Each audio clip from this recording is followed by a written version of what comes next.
Defence, Mr. Flareball, who is here to help with the government's Stamp Out Gough Whitlam campaign. Talking with Mr. Flareball is Dick Arthur Martin. Future holds for the people of Vietnam. The question of the future of the people of Vietnam is quite a simple one. Whether to be red or dead.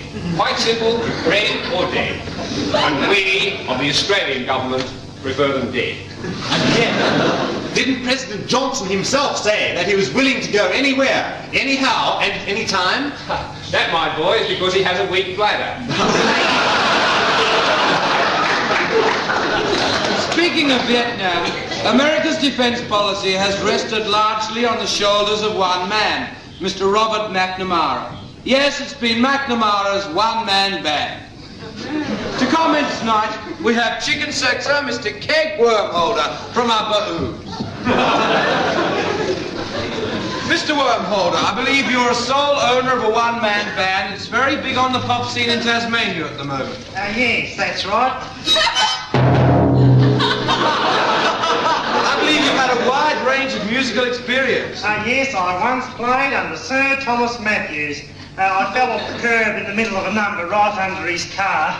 His staccato was terrible to hear, but he was good enough to conduct me to the side of the street. However, the biggest moment in my life was when I was asked to write the score for a Glasgow Parker television advertisement.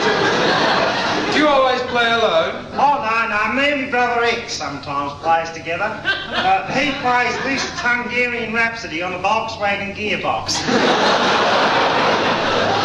Very cosmopolitan, my brother. Him and his girlfriend sometimes performs together at interval at the drive-in. He's got a lovely gear-stick movement. Well, what are you going to do tonight? Well, I was going to do a little piece from Myers Haberdashery. Oh, no, what are you going to play for?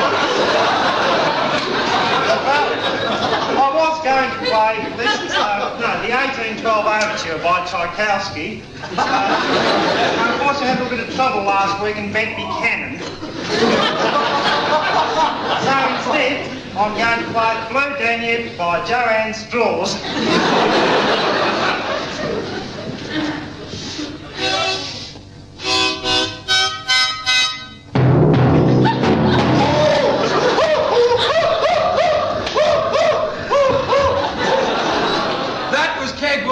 Playing the Nutcracker Suite.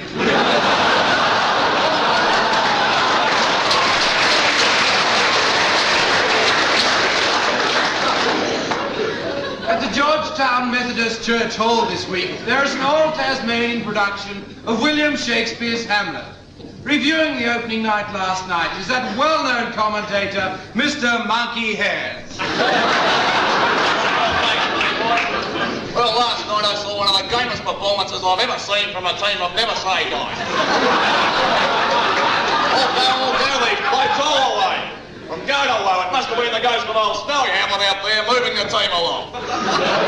Well, young Leonie's a tower of strength in the ruck, well assisted round the pack by Rosencrantz and Gildersleeve. There was a tough hip and shoulder game from Ophelia, who really took some hard knocks in the first quarter. In fact, she really took a bath just before the second half started. Old Yorick, a game old digger, still rates a mention, though only a skeleton of his former self. There were some rugged man-to-man clashes leading up to an ugly incident in the second quarter when Hamlet showed one of Polonius behind the plate. And all I can say is there must be something rotten in the state of Denmark when this sort of thing is allowed to happen before a crowd of 32. Half-time siren, else and all were well in the lead, and when play resumed, Hamlet's men were still smarting from their defeated return to the Danish dressing room. But young Hamlet's half-time speech about outrageous fortune really put some renewed guts and determination back into the side, and in fact it was the Danish bringing King Canute who really turned the tide in the third. These boys showed they still had plenty of tricks up their sleeves, and as I said to Horatio the other day, there are more things in heaven and earth than are dreamt of in your philosophy, and he said, "You're right there, Nunk," and I gave him full credit for it.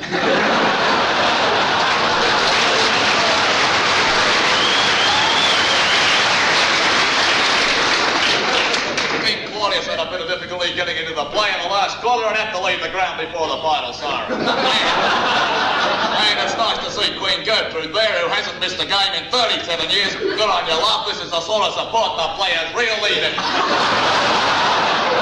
Now, a few words about Hamlet. Boy, is this one a beauty. Vice captain and heir apparent to the Danish side. Mind you, it does look as if Fortinbras will finally be cleared by Norway and may skipper the side next season. Hamlet's a sturdy little fella, as my old mate Bill Shakespeare would say if he were here now. How like an angel, how noble in visage is this man. I can see him there in the dressing room before the play saying, to boot or not to boot, love you, fellow, love you.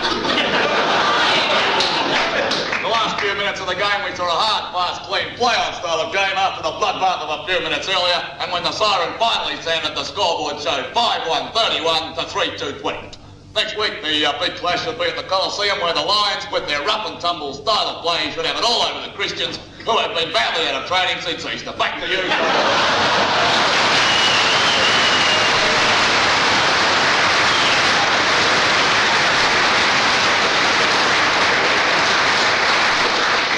Well, that's all for now. Remember, this is I'm Backing Brabham Week, and watch how you drive. In this city, a pedestrian is knocked down 3 times a week, and he's getting awfully sick of it.